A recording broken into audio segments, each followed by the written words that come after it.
Hello everyone, welcome back again to my channel.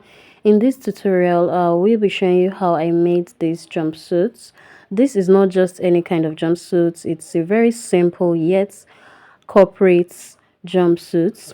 So if this sounds like what you want to learn, let's get started. This is the fabric I'm going to be making use of. It's more like a stock material and a little bit stretchy, but not so stretchy. So here are everything I'll be using. No pattern papers needed, so I'll be cutting directly on my fabric. So first of all, you want to get your measurements ready. I'll be leaving the measurements right on the screen. So now I have folded my fabric into two and I'm confirming with my hip measurements to make sure that I have enough space. Now the next thing, you go ahead and measure the lengths. You take the lengths of the client you're making for. Remember, we are cutting the trouser part first, which is the down part. So the length I'm using is 55 and I added 3 inches allowance to it. The waist measurement I'm using is 15 inches and that is what I have marked right here. That is where the trouser is starting from.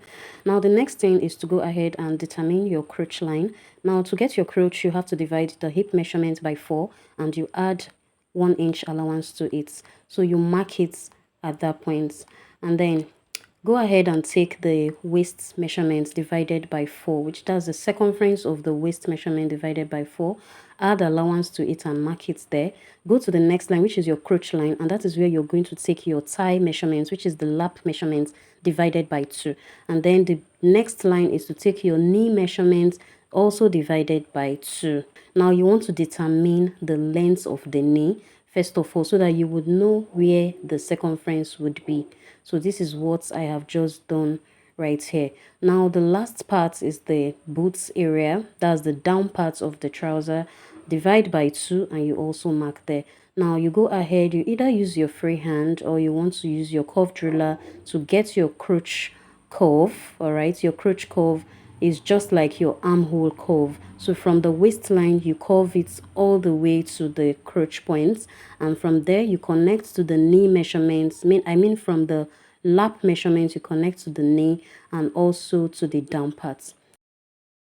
There's the waistline, and along here is your crotch line, your crotch points, and along this line is the length of the trouser to the knee and also to the length of the trouser. For the length, I used the measurements divided by 2. You want to add allowance depending on how wide. If you're making a palazzo, like a wide leg palazzo, you want to add like 3 inches allowance or 4 inches allowance to it. All right, so just work with the style that you're making. When I'm done cutting this, I'm going to fold my fabric again and I'll place this front piece on top and I'll go ahead and trace for the back piece. So watch how I am going to get the back piece of this trouser. Now on the upper part of the waist, just at the upper part, I'm going to be adding 1 inch. So I'll slant it down to meet with the folded parts. You can actually skip this extension if you are working for somebody that is slim. Otherwise, you can go ahead and do what works for you. Now, along this crotch line, I'm going to be coming out by 2.5 inches. And this is what I am marking all the way. Keep marking 2.5. So I'll use my straight ruler just to make sure that it's on a straight line. Now, on your crotch points, this exact point, I'll be coming out also by 3.5 inches. I'll also use that same 3.5 towards the lap area, like I'm coming down towards the knee. So by the time you get to the knee area, you start reducing your measurements. Keep reducing your measurements to about 2 inches. It's going to be in a slanted form the more you keep reducing it. So here we go. At the upper part, I left 1 inch and I slanted it all the way down. Along the crotch line, I left 2.5 inches. And then on the crotch line, on the crotch point, sorry, I left 3 inches on the crotch point. And I used that same 3 inches to come down a bit. So by the time I got to the knee area, I reduced my measurements. Now go ahead and connect your lines together.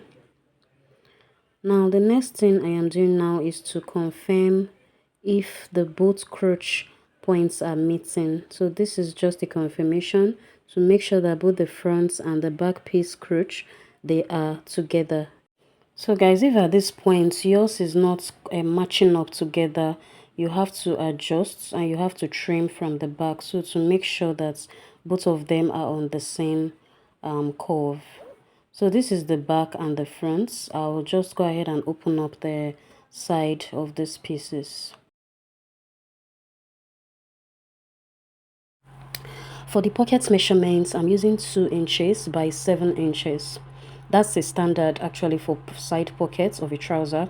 You either use 2 inches or use 2.5 inches. So by the time we are done, this is where the position of the pockets.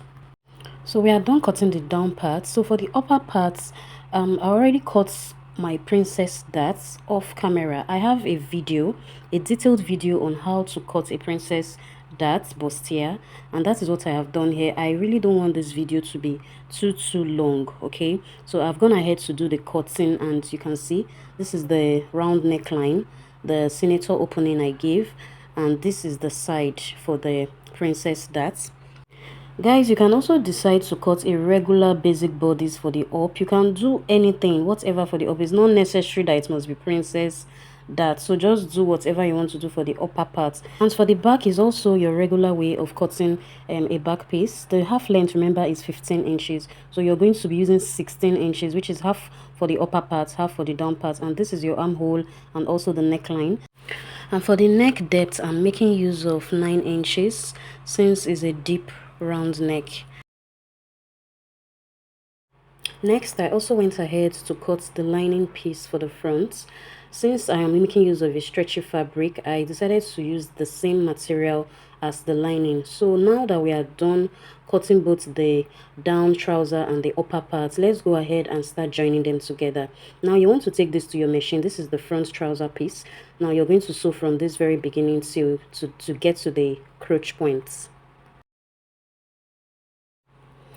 I'm done joining the front, and this is what you are going to have. This is the front piece. So now we'll go ahead and fix the pockets. For the cutting of these pockets, all you need to do is to fold a piece of your fabric into two and measure about 8 inches wide by 11 or 12 inches length, depending on how deep you want the pocket to be. So just this is how it will look like. Now right side facing the right side of your trouser. Just place the pockets side by side on top of your front piece.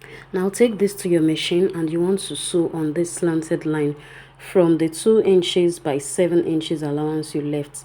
After sewing it in a slanted form, I'm going to cut off the allowance just like what you are seeing right now. After cutting out the allowance, you open this up and you're going to have something like this. Now you're also going to top stitch on the pockets, not on the trouser material. Top stitch on the pocket. I'm done top stitching and this is what I have. So to fold in the pocket, I'm going to allow you to watch how I am folding it. I think you will understand it better by just watching the way I'm doing it. So I'll go ahead and take it again. Remember the allowance we left earlier was 2 by 7. So this is just me marking 2 inches by 7 inches. So now watch how I am doing the folding in of this side pockets.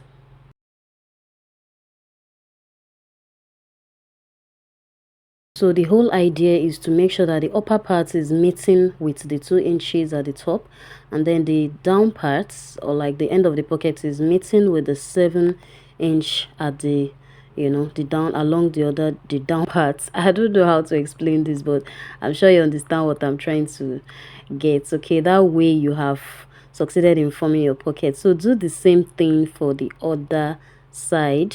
It's going to have 2 side pockets. And then don't forget to also close the end of the pockets, like the other side at the back towards the end of the pocket, so it doesn't have any opening by the time you put your hands into it. And then you also match the upper parts and the side parts just to hold it in place. So I'm done with the both pockets, and then this is what it looks like.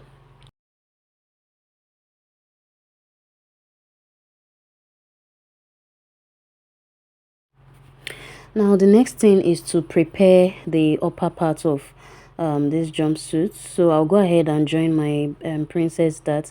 So guys, please make sure you watch this video I made on how to make a princess dart. It is very detailed. That's why I'm making reference to it.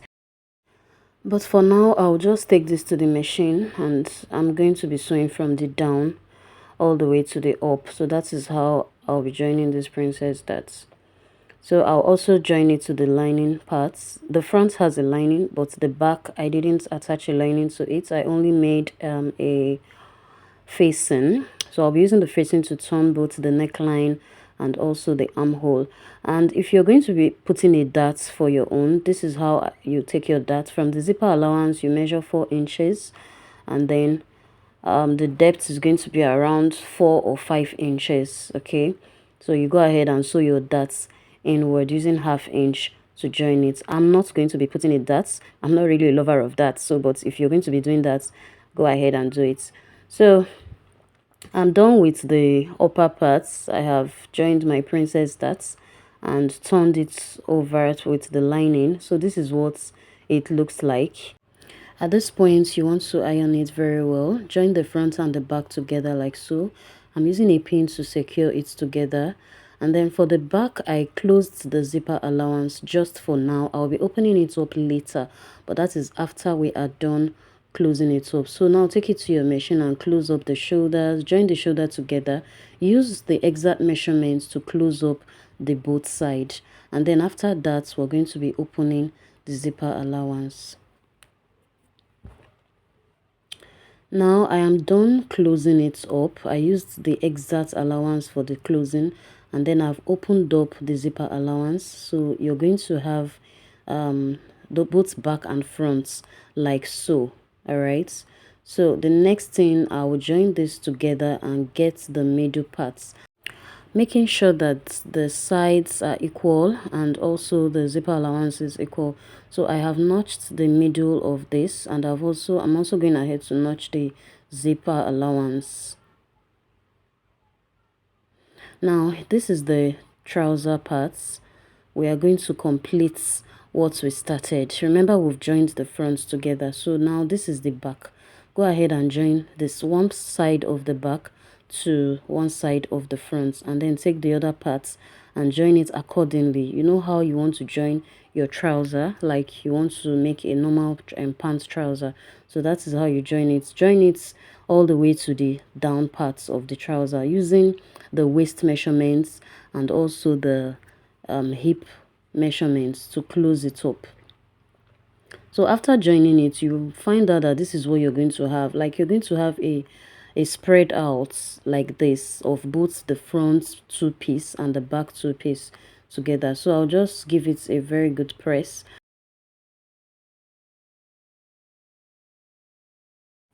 So guys, at this point we have the whole of the down part, which is the trouser part, in one piece, meaning that the front trouser and the back trouser is all together, and also the upper parts, the upper bustier, both front and back of the upper parts, is also in one piece. And now the next thing, I'm going to be joining this together, making sure that the right side of the front of the upper part, you're going to be joining it to the right side of the down parts, and make sure that both center are aligning together. So you're going to be sewing it all the way.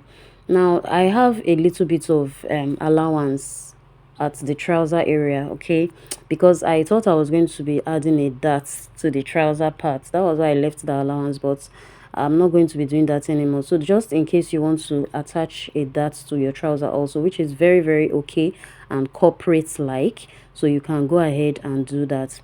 Now, having said that, I'll take it to the machine and just sew it all together from one end to the other end, leaving the zipper allowance open. So I'm done sewing, and look at what I have. So of course I'm going to be weaving this much later. So this is what your jumpsuit is already looking like. You can see the shape is coming out gradually. So the next thing we want to do is to fix the zip at the back. Now to do that is very simple. You want to join your crotch points together like this. So just go ahead and join your crotch point together. You can use a pin to secure it at that point. So for my zipper allowance, I'll be making use of 14 inches. I'll be stopping at 14 inches, and from there I'm going to be sewing all the way to the crotch point. Okay, so meaning that the upper parts, I'll fix my zip at the upper part and then sew from the 14 inches to the down. Now I'm sure you know how to fix a zip, so that is what I have done. Now the next thing is to close up the down parts. Like this is the leg, the length of the trouser. So go ahead and fold in your allowance, the allowance you left for the length of the trouser, the jumpsuit. So go ahead and fold it in like so. Now depending on how wide you want the leg part to be, so that is what you're going to be using for the down. I think I used about 10 inches for the wideness of the leg. So now take it to your machine and close up from the length all the way to the crotch point. So guys, this is all there is to making a jumpsuit. All you have to do, even as a beginner, is to take a proper measurement, and with this easy tutorial you can be able to make something very beautiful like this. I hope you love this tutorial. Please give us a thumbs up and make sure you share this video, guys. Please share this video. And if this is your first time here, or you are yet to join the family formally, please click on the subscribe button. Thank you so much for watching. I'll see you in my next video. Bye bye.